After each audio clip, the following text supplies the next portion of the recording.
At para naman sa ating fuel update, eto, good news at kunting bad news na naman sa mga motorista dahil panibagong dagdag bawas presyo na naman ng petrolyo ang ipinatupad ng mga kumpanya ng langis.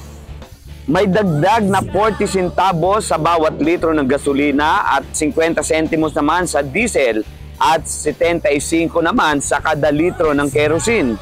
Sa ngayon, ang presyo ng diesel dito sa Petron Crossing, ang kanilang diesel ay nasa 51.80 hanggang 53.90 bawat litro.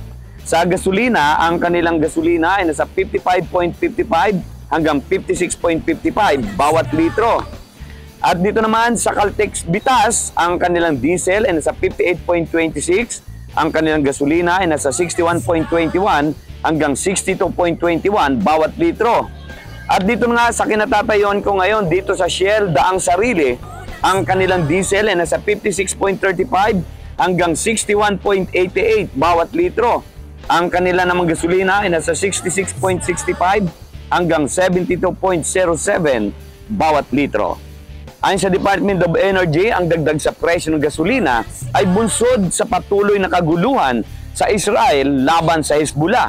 Bumaba naman ang presyo ng diesel at kerosene sa posibleng paglakas ng dolyar at demand sa China.